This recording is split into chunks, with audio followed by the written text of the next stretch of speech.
Bonjour, bonjour. Nous voilà pour une nouvelle émission avec nos invités ici présents.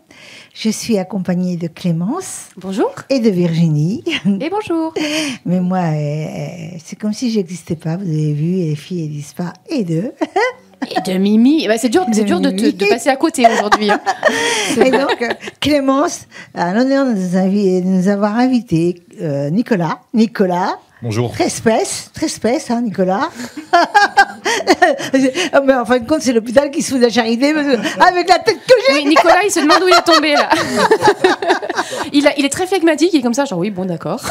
T'inquiète. Plus voilà. C'est fou, plus on remarque. Bon. Ah oui, bah là, il s'en rappellera, oui, je pense. Eh bien oui, je suis très heureuse de recevoir aujourd'hui Nicolas Gaudin qui fait plein de choses, qui est quadruple champion du monde de Kempo Karaté, qui est coach, qui est formateur. J'ai plein de questions, je ne sais même pas par où commencer, mais déjà j'aimerais bien savoir qu'est-ce que c'est le Kempo Karaté. Donc le Kempo Karaté, c'est un art martial. C'est un art martial assez libre, puisque en Kempo Karaté, c'est un mix c'est un art martial lui-même composé de plusieurs arts martiaux, très permissif, puisque nous avons le droit sur les compétitions de Kempo Karaté d'utiliser les coups de poing, les coups de pied, les coups de genoux. C'est à main nue. Main nue, pieds nus, vous n'avez pas de gants ni quoi? Il y a deux types de compétitions de Kempo. Il y a une compétition où on utilise les poings nus, voilà, où on se bat à poings nus, avec interdiction de frappe au visage. Et on a un style un peu plus libre en Kempo Elite, qui est proche du MMA. Donc le MMA, pour ceux qui connaissent, c'est le combat en cage. Donc comme ça fait un peu... Ça fait un peu brut. Sauvage. Il y a énormément de respect derrière, où là, c'est beaucoup plus libre. En protection, on a le protège-dents, une coquille et des gants d'1 centimètre d'épaisseur. Donc, il faut savoir que ces gants, on les a mis en place pour protéger les mains, puisque dans les années 90, on avait le droit au combat à main nue. Et il y avait énormément de casse au niveau des mains, en fait. On se cassait les mains sur les crânes. Et du coup, on a mis en place les gants pour protéger l'intégrité physique. Les mains. Les crânes, ça cassait pas, mais les mains, oui. Les crânes, ça cassait pas, c'est dur le crâne. C'est intéressant, c'est de savoir combien mesuraient à peu près les cages. Combien mesure à peu près la cage? L'octogone, il fait... c'est aléatoire selon le règlement, en fait, selon l'organisation, mais ça fait à peu près 8 mètres de profondeur quand même. Bout à l'autre. Ouais. Et du coup, c'est des techniques, parce qu'il y a énormément d'arts martiaux différents, même pour quelqu'un qui n'y connaît rien comme moi, on s'y perd vite. Mais du coup, il y a des règles différentes dans chaque, un apprentissage différent dans chaque, et puis il ne faut pas se mélanger les pinceaux, parce qu'en fait, il y a quand même des choses qui se recoupent d'un art martial à l'autre, j'imagine. Généralement, on commence par la version knockdown, donc c'est-à-dire avec interdiction des frappes au visage, pour commencer, pour se faire la main, et arriver à un certain stade, on veut toujours plus. Et après, on a envie de taper sur le visage. On passe justement à ce style plus libre de Kempo, où on a le droit au point au visage, au coude, aux projections. Il y a aussi la terminaison du combat au sol. Donc oui, comment ça se finit un combat? Ça peut se terminer. Tu veux voir? Il est mort. Est-ce que tu veux voir? Est-ce qu'il y a un volontaire parmi vous? Ils aiment bien, Régie, ils sont toujours volontaires. Philippe, il veut bien. Bon, ok. Mais après l'émission, s'il te plaît. Ouais, donc, qu'est-ce qui fait qu'un combat se termine? Alors, soit on peut gagner par victoire au point, soit par abandon, c'est-à-dire que quand on termine le combat au sol, qu'on se retrouve au sol et que on place un étranglement à notre adversaire, une clé de bras ou une clé de cheville. Évidemment, dans ce cas-là, si la clé est bien engagée, vous avez l'arbitre qui va très très rapidement se jeter au moindre doute sur le combat pour le stopper. Pour justement, on est vraiment un cheval. Ça paraît un peu brut comme ça quand on est novice, mais il y a énormément de respect, de vigilance de la part de l'arbitre.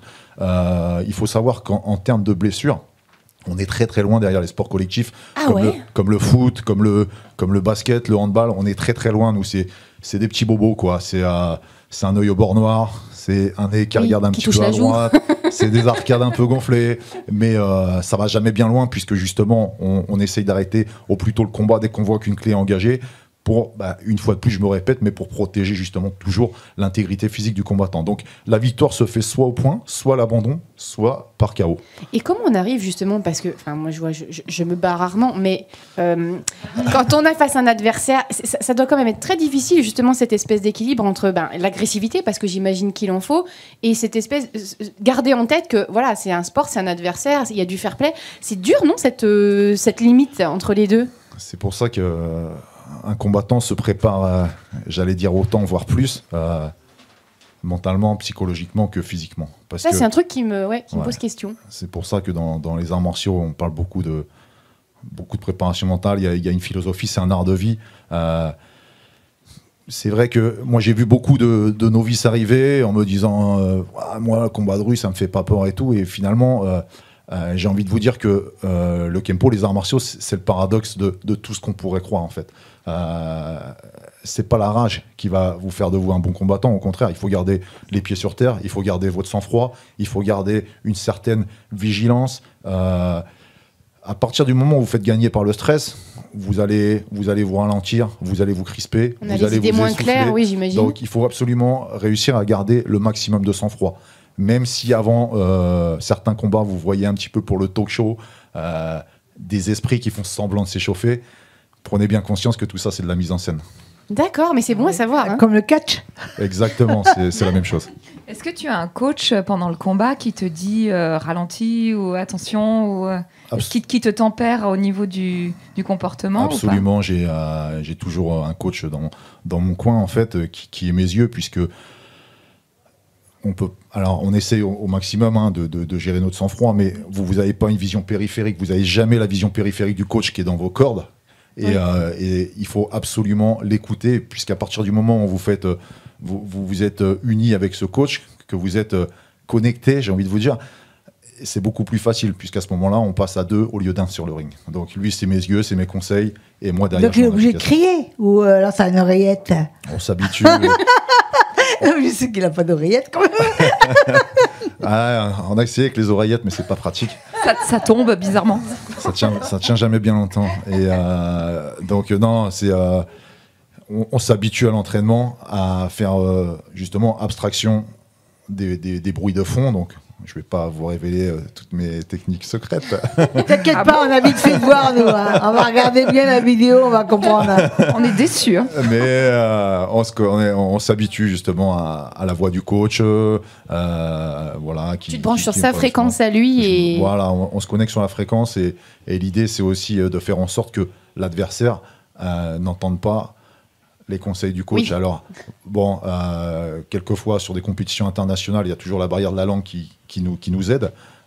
Mais quand on est amené à combattre contre une personne qui issue de pays francophones, évidemment, ça peut nous faire défaut. Donc, il faut rester vigilant. Et ça sert, j'imagine, ça doit servir aussi dans la vie de tous les jours, ce formatage mental où on sait se maîtriser, où on sait se gérer au final, parce qu'il n'y a pas que sur un...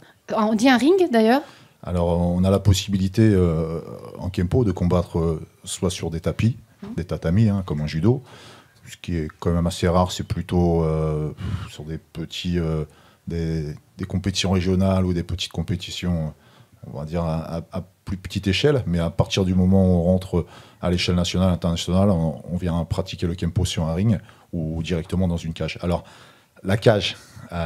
j'aimerais juste en débattre 2 secondes parce que c'est vrai, quand on parle de cage comme ça, on revoit un peu ces combats de gladiateurs. Il faut savoir qu'une fois de plus, pour radoter, c'est que la cage, elle va protéger encore une fois l'intégrité physique du combattant, puisqu'il y a eu plein, et vous pouvez le retrouver sur le net, il y a eu plein de débordements sur le ring, puisqu'à partir du moment où vous êtes sur le ring, nous sommes aussi sur un sport de percussion et de projection. Et très régulièrement, c'est arrivé que des combattants finissent sur la table des juges et se blessent en passant entre les 2 cordes.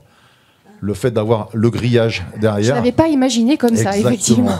Et justement, cet octogone, cette cage, qu'on appelle octogone, est beaucoup plus arrondie qu'un ring. Là aussi, c'est rigolo, parce que le ring, quand on met la traduction, et finalement, c'est carré. Mais, oui, c'est vrai. Moi, j'avais imaginé carré. Hein. Oui, et moi aussi. Et finalement, quand vous vous retrouvez bloqué dans le coin du ring... Là, c'est plus difficile aussi de s'en sortir. Donc, la cage va laisser justement cette fluidité de combat, puisqu'on peut plus facilement tourner, et éviter aussi de passer entre les cordes et de se retrouver sur la table des juges. Ça fait toujours des ordres, mais au-delà de ça...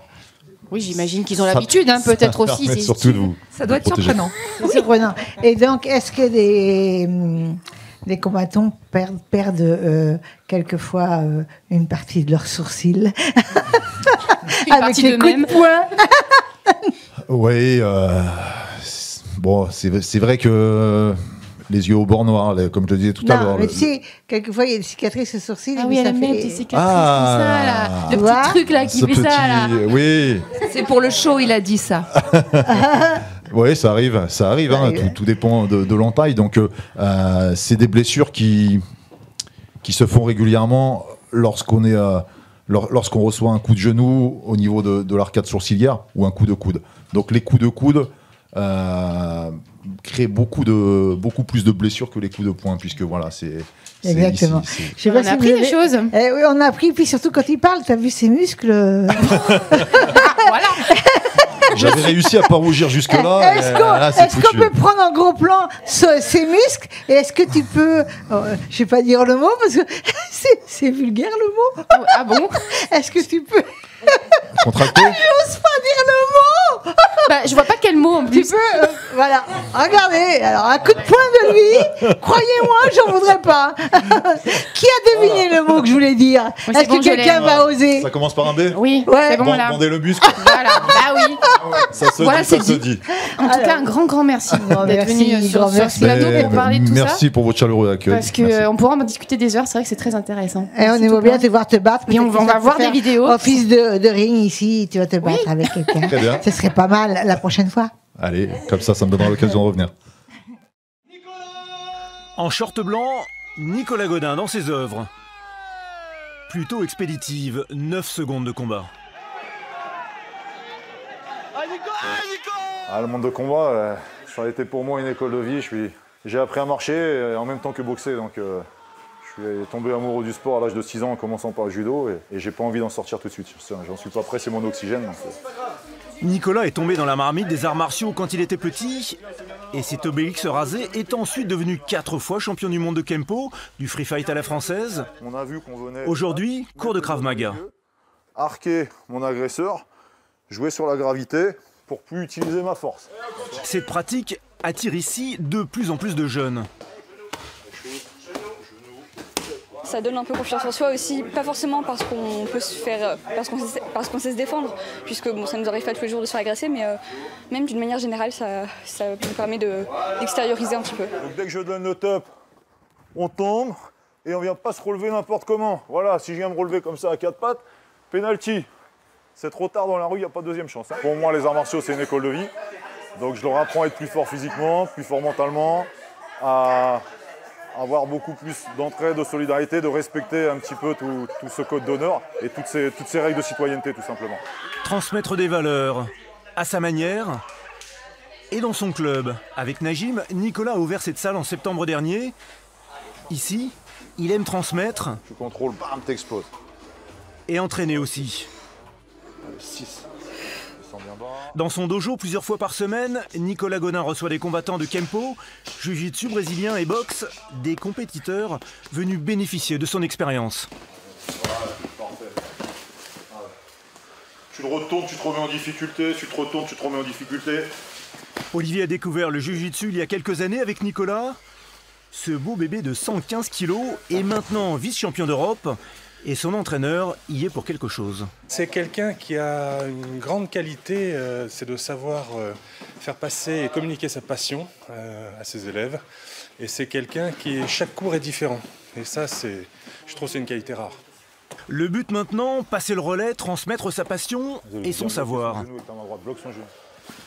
Le partage, c'est une valeur essentielle des arts martiaux. Et quand on partage, on reçoit. Moi, je reçois, je donne, mais je reçois. Voilà, quand je vois leur titre, c'est ça. Le résultat, il est là, la satisfaction, elle est là, et c'est le plus beau cadeau qu'ils peuvent me donner, quoi. Cerise sur le gâteau, Nicolas continue le Kempo. À 34 ans, pas question de raccrocher les gants. À l'automne prochain, à Rouen, il remontera sur le ring pour un combat en free fight.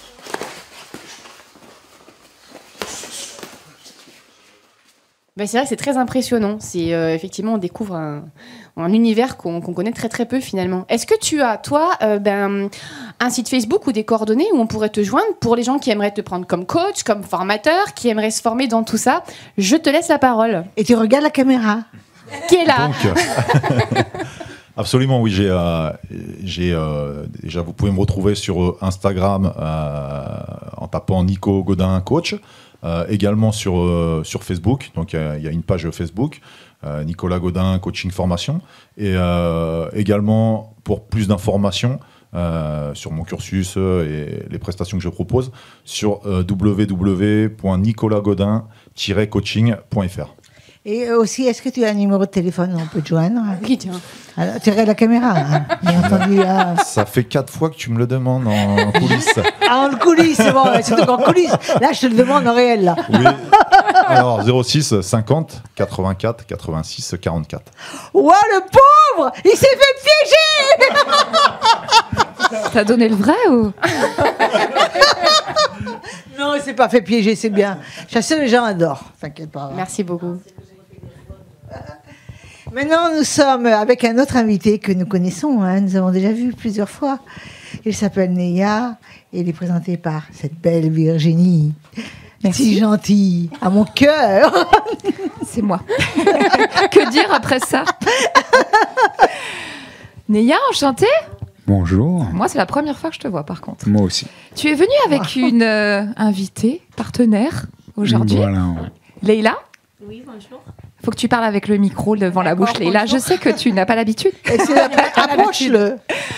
Donc, présentez-vous peut-être. Donc, toi, tu es au chant et puis Leïla t'accompagne donc à la danse. Voilà. Voilà, donc lors de mes galades et mes concerts, il y a souvent Leïla qui est là, qui s'occupe de toute la partie de danse. On m'a dit tout le temps tout à l'heure. On m'a dit tu y réagirais. Voilà, c'est ça. Voilà. Principe.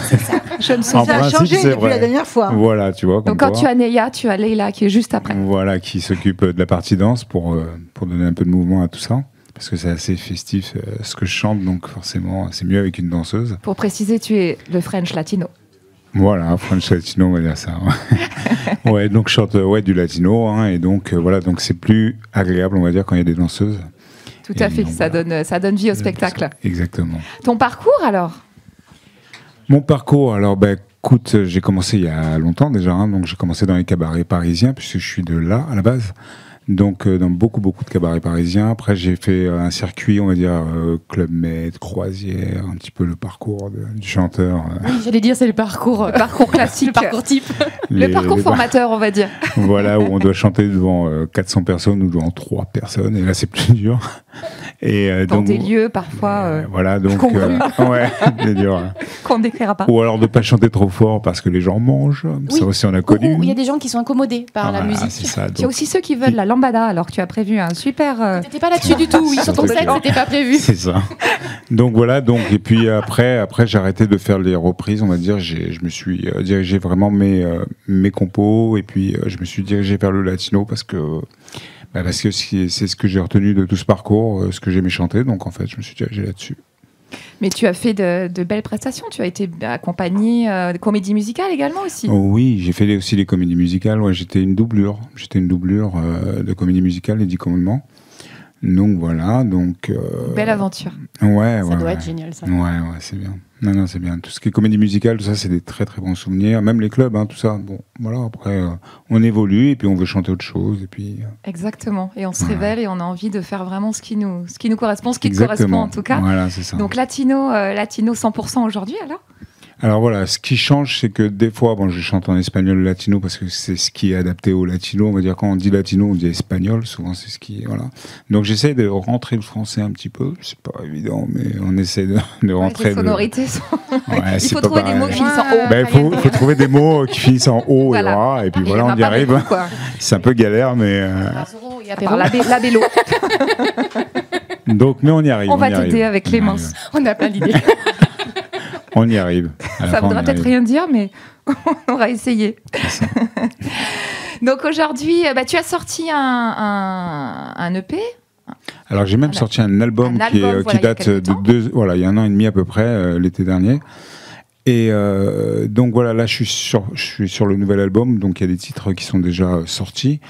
Et donc je me fais accompagner, j'ai changé un petit peu de compositeur pour être encore plus latino, comme ça, voilà. Et il s'appelle comment ton premier album, là? Alors, le premier album, c'était Espero, c'est le premier, où il y a beaucoup d'espagnol, c'est vraiment du latino. Et donc là, sur les nouvelles chansons, c'est plus, on va dire, du latino, zumba, bachata, enfin tout ça. Donc j'ai un compositeur qui est assez connu, qui avait fait un tube à l'époque, qui s'appelle Luis Guisao, c'est celui qui chantait Zumba. Zumba. Ah bah oui. Ah bah oui. Bah oui. On la connaît, donc. C'est lui qui m'a écrit le prochain album. Donc c'est lui qui me l'a composé. Donc voilà, je commence à sortir un petit peu les titres. Il y en a un qui est sorti, puis il y en a un nouveau qui est sorti cet été là, qui a bien marché pour l'été. Tu continues à en sortir après Bah après il y en a encore une ou deux et puis après on sortira l'album. Ouais. D'accord. On sort des trucs plus calmes en hiver et puis. Oui c'est ça. Et on se calme un peu en hiver. On s'énerve un peu plus en été. On s'énerve en été, ouais. C'est ça, exactement. Alors tu as fait un clip? Alors là, le dernier clip, voilà, qui était sorti avant l'été, puis il y a un nouveau clip qui est sorti aussi. En fait, j'ai eu 2 clips pour le nouvel album qui sont sortis, qui sont toujours réalisés par un réalisateur, Philippe. Je ne sais pas si vous connaissez. On connaît Philippe, mais Philippe, ça nous dit quelque chose. Voilà, donc. De toute façon, on sait qu'il est dans tous les coups, lui. Voilà, en principe, il est dans tous les coups. Il essaye d'être dans tous les coups. Il essaye. Que ce soit caméraman ou autre chose, ouais. Il va nous couper au montage. Ouais, ça va sûrement le couper, j'imagine. Donc voilà, il y en a 2 qui sont sortis, puis il y en a un qui se prépare à la fin du mois de septembre, qui va se préparer pour un dernier clip avant de sortir l'album complètement. Super. Voilà. Et Leïla alors? Eh ben, bonjour, raconte-nous. Moi je me présente, je m'appelle Leïla, je suis danseuse depuis toute petite. Et puis je me déplace un peu partout.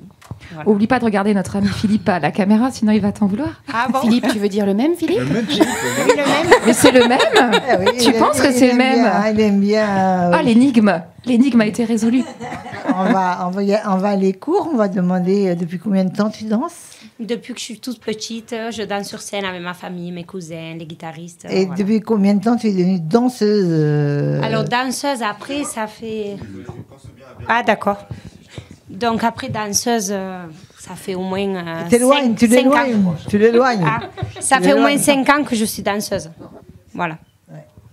Et tous les deux, vous travaillez ensemble depuis combien de temps alors? Oh, ça fait pas longtemps là qu'on s'est contactés. On a commencé il y a quelques temps déjà, mais bon, on va dire avec la pause qu'il y avait eu. Mais bon, on a repris cet été, on a pas mal tourné ensemble. Ouais. Et toi, c'est que latino, Leïla, ou tu danses sur... Non, moi je danse un peu de tout. Je danse flamenco, bachata, salsa, oriental. Donc voilà, je danse un peu de tout. Ok, chouette.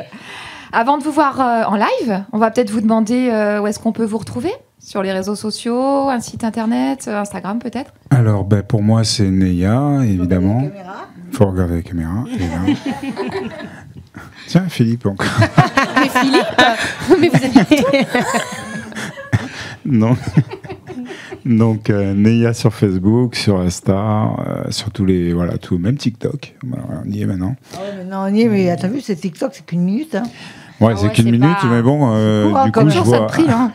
C'est quand je vois des Chinois danser sur ma musique, c'est Neya, toujours tu l'avais délire, déjà quoi. donné la dernière fois, ton numéro de téléphone, tu vas le donner toi aussi quand même. Ouais, ok. Hein? Tu regardes la caméra? 0825. 2 € la minute. Vas-y, donne le vrai numéro. Non, et le vrai, il s'affiche? Ouais. Ouais, il va s'afficher le numéro? Ouais. Ben, il s'affichera, alors on le verra. Allez, vas-y. Alors, 06 50 77 24 47. C'est le même que Nicolas. Il aurait dit... Non, ça commence pareil et ça finit pas, mais ça commence pareil. Si c'est un faux, je vais te dire, on aura des appels. Hein. Voilà. Mais là, on ne veut pas que tu joues à ça parce que... Non, c'est le vrai, c'est le vrai. Leïla, on peut te retrouver sur Facebook, toi? Oui, tout à fait. Donc, Leïla Nina sur Facebook, Leïla sur Instagram, et voilà. Voilà. On va voir le live? On va voir le live. Allez, c'est parti.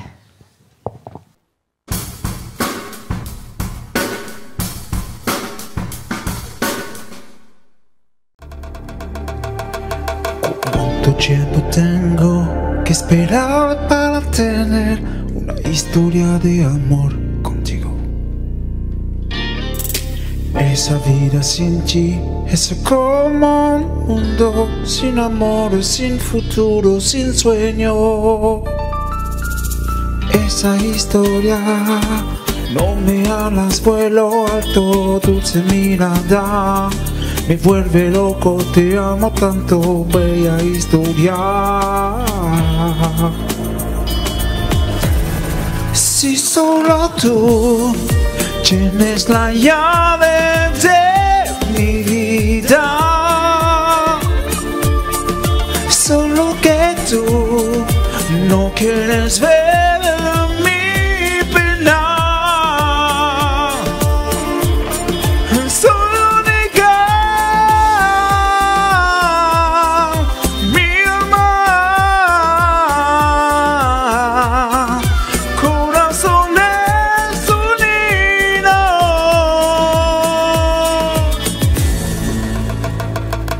Eres mi querida, estarás en mis sueños, porque te esperaré en silencio. Eres mis pensamientos, si que quieres nos veremos, las quiero de vuestra locura. Esta historia no se taque al cielo, noche y día. Nos estamos acercando, bella historia.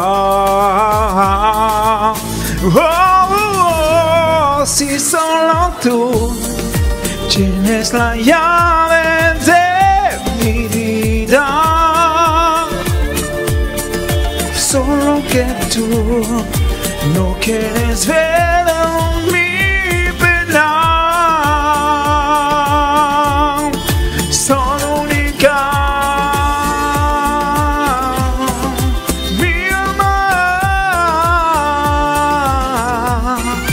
Corazones unidos.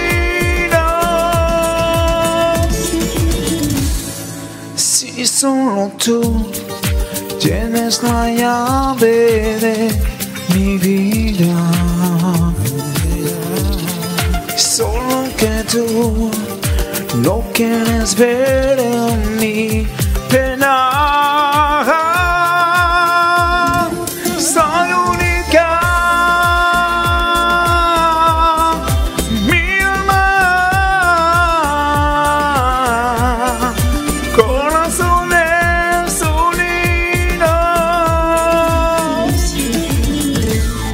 Si solo tú tienes la llave de mi vida,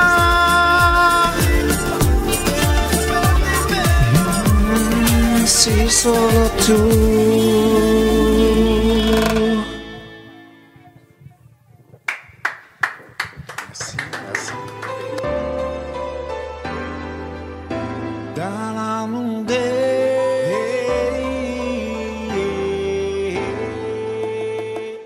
Écrire une histoire qui commence un soir, une envie de retrouver la mémoire de ce temps passé où l'on se voyait et tous ces moments qu'on a partagés, tout cet amour que l'on avait, ces moments de complicité, chaque instant est gravé dans mon cœur à jamais. Seulement si jamais nous devions se rencontrer, je te séduirai, puis je stylerai sa paix et je donnerai tout cet amour que j'avais pour que cette fois tu restes à mes côtés. Il a fondé,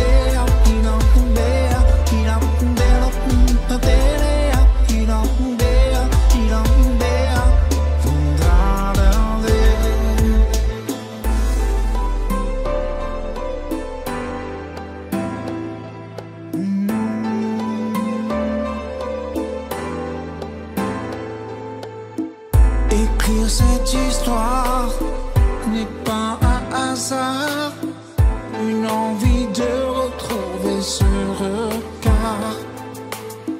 Et je garde l'espoir de te revoir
envie d'échapper. Et je donnerai tout cet amour que j'avais pour que cette fois, tu restes à mes côtés.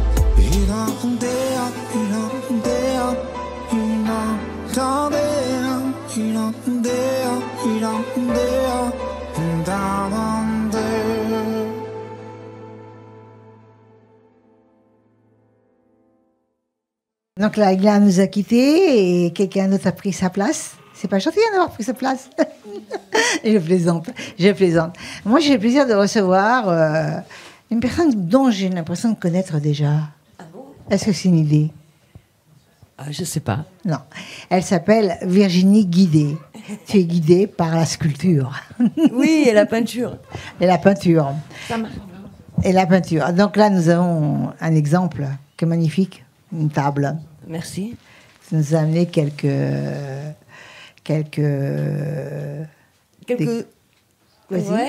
œuvres. Quelques œuvres. Hein. Et je voudrais savoir, Virginie, lorsque tu dessines, tu es très zébrée, mais je ne sais pas zébrée, bien entendu, hein, mais est-ce que tu les dessines à l'œil ou tu les dessines avec une règle? Non, je sais que c'est pas vrai. J'ai plaisanté, là. Compas. Non, pas du tout. Je peins directement sur le volume. Même pour les motifs, je fais pas d'esquisse. Donc, quand j'ai le volume devant moi, je peins comme ça directement. Ça, c'est génial. Et vous avez vu, vous avez remarqué tous, quand même. Alors, oui, mais en fait, ce cube, il fait partie d'un ensemble de 9 cubes. Alors, qu'est-ce qu'on va faire si moi, par exemple, je t'achète les 9 cubes? Qu'est-ce que je fais avec? Alors, avec les 9 cubes, vous pouvez... Des étagères? Non, mais vous pouvez faire une sculpture. Une sculpture. Une sculpture, installation. On peut les mettre verticales, on peut les mettre comme un mur, on peut les mettre comme on veut, en fait. Donc, vous avez compris que je suis maquillée grâce à Virginie. Et c'est Audrey, notre chroniqueuse, qui vient juste d'arriver, qui m'a maquillée pour Virginie, en l'honneur de Virginie. Non, merci. Et donc voilà. Et tu fais ce travail depuis combien de temps? Petit, assez jeune, hein, je pense. Hein? Non, pas du tout. Non. En fait, ça t'a pris comment? Alors, déception amoureuse? Non. Non, mais ou alors rencontre amoureuse. Ah, peut-être. Non, ça fait à peu près. En fait, avant de faire des cubes, je faisais aussi d'autres sortes de peintures. Et donc, cette identité picturale, ça fait à peu près une bonne dizaine d'années. Et qu'est-ce que tu faisais avant, alors? Alors, en fait, j'ai fait plein de choses. J'ai fait de la danse classique quand j'étais enfant. J'ai fait de la photo. J'ai fait un petit peu de cinéma. C'est-à-dire, quand tu dis que tu fais de la photo, en tant que modèle ou en tant que photographe? Ah non, en prise de vue. En prise de vue. Prise de vue. À une époque, avec une équipe, on faisait du cinéma aussi. Mais avant le numérique, donc on était avec nos caméras 16 ou caméras 35. D'accord. Et puis après, je suis arrivée à la peinture. Et donc, alors explique-moi quand même le déclic de la peinture. Après, c'est une longue histoire. On peut raccourcir avec 3 mots? Disons que ouais, mais ça serait un peu, ça va faire raccourci, mais moi, ça faisait longtemps que j'aimais la peinture, même adolescente. Et en fait, j'ai eu un coup de foudre pour Vincent Van Gogh. Et alors, j'ai été voir toutes les expositions à Paris, à Amsterdam. À l'époque, j'habitais à Lille. Et puis, voilà. Puis ça m'a poursuivi. Puis un jour, j'ai sauté le pas. Tu as un atelier? Non, oui, mon atelier, il est chez moi. Il est chez toi? Oui, mais j'aime bien travailler chez moi. En fait. Je regarde une de tes œuvres, donc là, qui est très, très, très jolie. Celle-là? Oui. Très jolie. Si on peut la oui. Ok. La lever, elle n'est pas trop lourde. Hein. Non, pas du tout. Elle se présente comme ça. Voilà. Je vais la tenir si tu veux. Oui. Parce que voilà, donc tu fais toutes sortes de modèles, je suppose. On a envie d'avoir un modèle géant, on peut avoir un modèle géant. Oui. Mais alors, celle-là, elle est intéressante parce que je l'ai faite, en fait, à partir du confinement. C'est-à-dire que quand on est entré dans le premier confinement, je me suis dit, bon, je vais pas acheter de toile, je vais pas dépenser trop d'argent. T'as pris des morceaux de bois. Et puis, non, mais en fait, j'ai repris des vieux projets qu'il y avait dans mon tiroir pour lesquels je les avais jamais faits. Et en fait, et finalement, chez moi, j'avais tous ces petits bois qui séchaient depuis des années.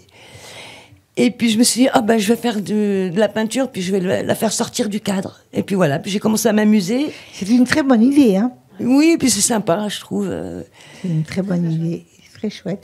Est-ce que tu peins des murs, par exemple? Non, pas encore. Pas encore. Pas encore, ça va venir. J'aimerais bien. T'as pas risqué? Pas encore. En fait, peindre un mur, je pense que ça demande quand même beaucoup ça demande une équipe ou un échafaudage. La mise en place, ça m'a l'air un peu compliqué. Je pense que c'est plus dans le cas d'un projet où nous on est porté, mais de moi-même. Tu risquerais pas. Non. Tu risquerais pas. Et tu exposes? Oui. Alors, comment tu exposes?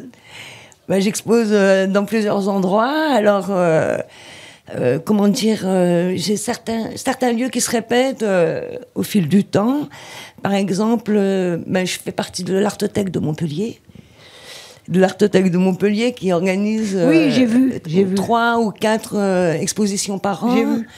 Après, j'expose là, on aussi. va regarder quelques photos d'ailleurs qui vont défiler. Là, c'est hein. possible. Donc, j'expose aussi avec des collectifs d'artistes. Et puis là, prochainement, à partir du 6 septembre, je vais faire une exposition personnelle à l'église de Montbazin.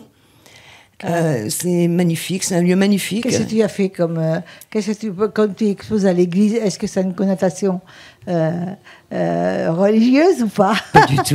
Non, pas du tout. Non, pas du tout. Non, pas du tout. Et puis, c'est une église, je crois, qui est désacralisée d'ailleurs. Oui, il y en a beaucoup d'ailleurs. Oui. Et puis, mais là, ça va être intéressant parce que je vais exposer des peintures et 6 sculptures, 6 nouvelles sculptures. Donc maintenant, avec mon identité picturale, maintenant je peins en volume et des volumes, ça se transforme en sculpture. Et oui, la frontière devient très mince entre la peinture et la sculpture. Il n'y en a plus en fait. Oui. Mais en même temps, c'est plus de l'assemblage que de la vraie sculpture. Il n'y a pas de modelage, il n'y a pas de taille de pierre, par exemple. Ça viendra peut-être. Peut-être, mais bon, pour le moment, je suis bien dans ce que je fais. C'est très coloré. Tu parlais des cubes et de la série de 9. Pourquoi 9? Il y a une symbolique ou juste tu t'es arrêté à 9 parce que t'as pas eu le temps de faire le 10e? Non, parce qu'en plus, en plus, il y en a 10. Alors, voilà. Tu vois, il y a le numéro complémentaire. Alors, pourquoi? C'est parce qu'en fait, si tu veux, je les peins dans la masse. Donc, je rassemble alors, ça peut être par 4 faces ou par 9 faces. Et après, donc, il y a 6 faces sur un cube. Et ça fait comme un puzzle. D'accord. C'est-à-dire que cette partie-là, avec un autre cube, elle va s'emboîter. D'accord. Voilà. Bon, si ça t'arrange, je peux en emmener un. alors, on peut aussi acheter à l'unité, je suppose. Hein. Oui. Donc, le cube. Tout à fait. Mais qu'est-ce qu'on va faire avec un seul cube? On aura envie sûrement d'en avoir d'autres. Mais après, voilà, on peut. Déjà, ça fait comme une sculpture. On peut soit les mettre sur un socle ou comme une table, en protégeant le dessus avec un plexi ou un verre. Quand vous en avez assez de voir cette face-là, vous pouvez le retourner. Ah oui, c'est vrai ça. Et oui. Ah, j'adore. D'accord. Donc on peut aussi faire plusieurs petites tables avec des verres et apéro dehors avec. Voilà, tout à fait. Ça fait un peu américanisé. Hein, j'adore. J'aime bien le concept de t'en as marre, tu changes. Ouais. Oui, c'est ça. Alors en plus, toutes mes peintures, celle-là, c'est pareil. On peut la retourner. On peut retourner son sens. Oui, c'est vrai qu'on peut la mettre dans le sens qu'on veut. En fait. Virginie, tu vas me dire le mot de la fin. Pardon? Tu vas me dire le mot de la fin. C'est-à-dire quelque chose d'important. Qu'est-ce que tu vas faire? Qu'est-ce que tu comptes faire? Nous sommes en septembre. Oui, ce que je compte faire. Voilà, tout ce que tu nous as dit, l'expo, etc. D'accord. Alors, pareil, pendant le confinement, j'ai créé un jeu de magnètes à partir de mes peintures. C'est génial. Et c'était intéressant parce que la maquette, c'était de chez moi. Et à distance, c'est mon ami qui l'a traité par numérique. Donc c'était bien parce qu'on s'était trouvé un petit boulot sans bouger de chez nous. Oui. Et le télétravail. Voilà, c'est ça. Et du coup, j'ai élaboré d'autres jeux que je suis en train de réaliser et qui seront prêts pour les marchés de Noël. Ah, c'est génial. Avec tout un ensemble pop, avec les jeux, les peintures, les cubes. Alors Virginie, je pense que on va te demander quand même tes coordonnées, comment on fait pour te joindre. Oui. Dis pas 06 Avec 50 plaisir. pour le Père Noël. Il est déjà pris, 06. Je regarde la caméra.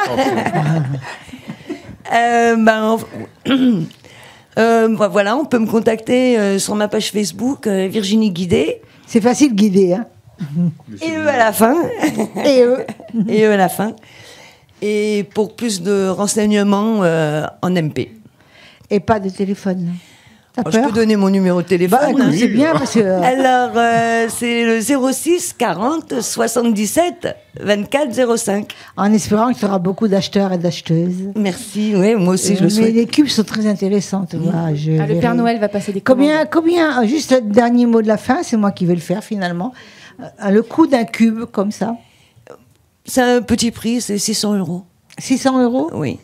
Après, voilà, ils sont en bois, je les ai fait faire par un menuisier. Ah, voilà. Renforcés. C'est tout un travail, voilà. Enduit, peint, vernis. Oui, parce que quelqu'un peut dire, bon, 600 €, c'est pas nos moyens, mais puis, quand on voit puis c'est 6 peintures différentes.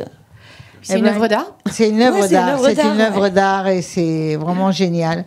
Virginie, j'ai eu le plaisir de te recevoir et je te remercie beaucoup. Merci à toi. Et j'espère voir ton expo. Invite-moi. Ah oui, avec plaisir. Viendrai. Je vous inviterai et je pense tous que à mon bazin. D'accord. Avec grand plaisir. Avec grand plaisir.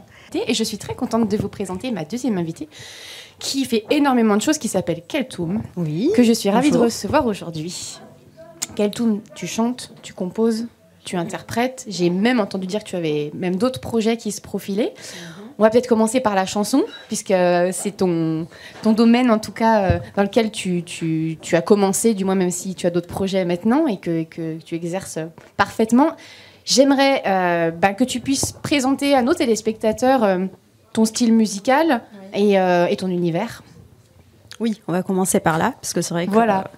Tu attaques par où il y a différents styles divers et variés, même si après définir un style, pour moi c'est compliqué parce que j'aime plusieurs univers, mais en gros pour situer ce que je fais, je le situe entre le R&B, la soul, ceux qui connaissent un petit peu la néo soul.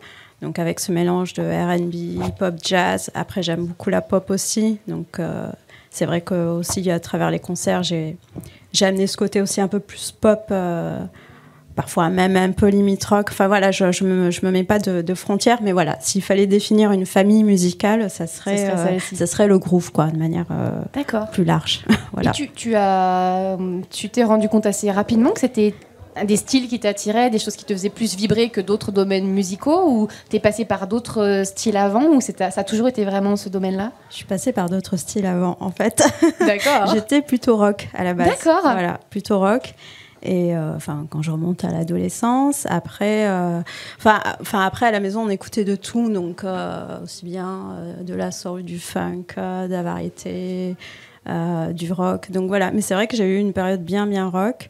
Et puis après, j'ai découvert la soul, Prince, des choses comme ça. Donc je suis tombée amoureuse des patrons.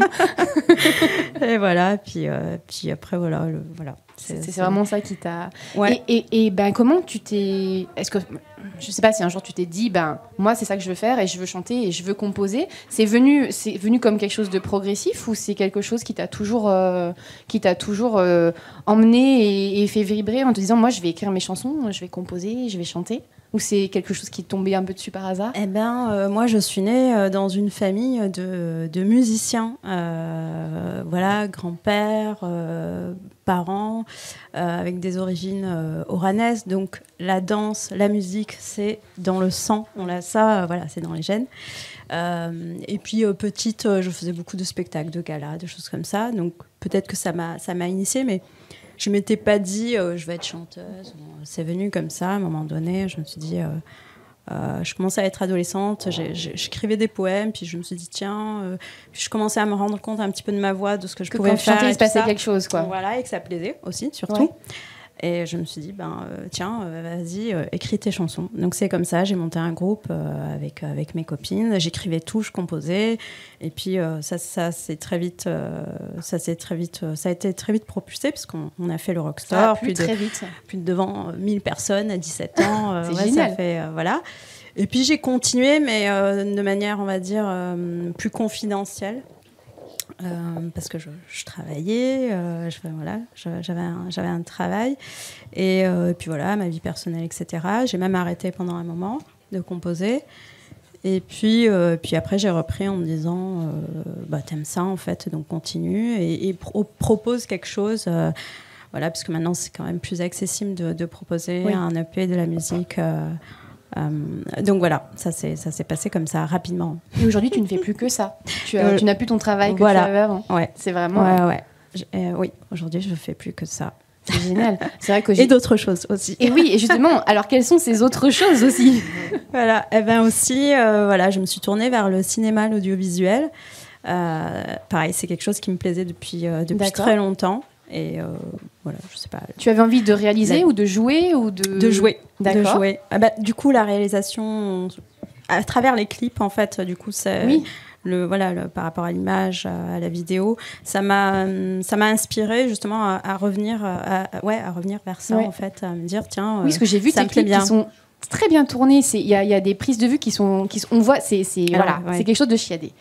Alors il y a de très bons vidéastes aussi derrière, mais c'est la direction en tout cas artistique, quelque chose de très esthétique. Très beau, c'est très travaillé, c'est vrai. Oui. Ça se ressent. Du coup, j'ai testé comme ça quelques cours au cours Florent pour voir un petit peu où je me situais là-dedans. Et ça m'a plu et on m'a dit que c'était bien, donc j'ai continué. Voilà, donc j'apparais un peu dans les séries télévision, mais c'est pas des choses, pour l'instant c'est assez furtif.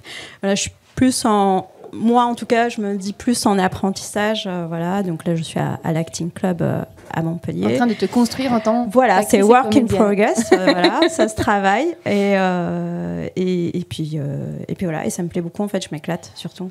D'accord, donc vraiment un nouveau domaine où tu te... Alors, c'est nouveau et non, mais parce que ça reste quand même de l'interprétation. Oui. Donc, on reste interprète. On reste interprète, exactement. Voilà. Et j'ai fait aussi du doublage de voix. C'est des choses aussi qui qui amènent la voix, donc ce que je sais déjà faire. Et en même temps, le côté cinéma, comédie. Acting et voilà, en fait je me régale. Mais c'est chouette. Donc c'est un peu nouveau par rapport à ce que je faisais avant, mais c'est vrai que c'est pas mais ça reste loin. En fait il y a des ponts, complètement. J'ai remarqué que tu chantais en anglais. C'est tout, ça a toujours été, même depuis tes premières compos, ça a toujours été l'anglais, ta langue de composition. Et non, au début j'écrivais en français, et français plutôt. Et j'écrivais de temps en temps en anglais, pour des collaborations et tout ça. Et puis là, avec ce projet, j'avais vraiment envie de... Je sais pas, je le sentais plus en anglais. C'est venu en anglais, c'est venu en anglais. Et puis j'ai bien fait, parce qu'au final, ça a permis à cette EP de s'exporter, notamment sur Londres, et puis un petit peu partout. J'ai vu que tu étais très écoutée sur une radio londonienne en particulier. J'étais assez surprise. Surprise et non, parce que c'est un style qui fonctionne bien là-bas. Et le fait de chanter en anglais, et le fait de chanter en anglais, ça a tout de suite fonctionné, ça fait boule de neige. Oui, puis t'as un anglais natif, quoi. Enfin, c'est dans tes chansons, voilà. Je le travaille encore, et pourtant. Mais, non, mais c'est ça s'entend. Tu parles très très bien, donc c'est vrai que ça doit vraiment poser aucun problème outre-Manche du coup. Mais du coup, ça m'a permis, d'ouvrir des horizons. Enfin, je pense qu'en français, ça aurait été peut-être plus limité. Plus limitant, oui, c'est sûr, je pense. Mais c'est vrai que là, géographiquement, je parle. Et effectivement, parce que tu passes sur pas mal de radios, effectivement, dont une radio londonienne, j'ai vu que tu avais des scènes bien garnies. Et est-ce que tu as des projets à venir pour justement, à partir de cette rentrée là, de septembre? L'idée, c'est de proposer, en tout cas moi personnellement, j'ai envie de proposer un nouveau set, de nouvelles compositions. Donc là, c'est plus l'idée, je suis plus dans l'idée de composer, de produire, de repartir en studio et voilà, pour proposer quelque chose de nouveau à l'écoute sur CD, vinyle et en concert. On va voir d'ailleurs un petit extrait. Pour te retrouver, est-ce que tu pourrais donner à nos téléspectateurs ton site, Facebook, là où on peut te contacter, te trouver, venir te voir? En fait, partout. Vous tapez Keltoum, chanteuse, vous tombez sur moi, YouTube. Je confirme, ça marche très bien.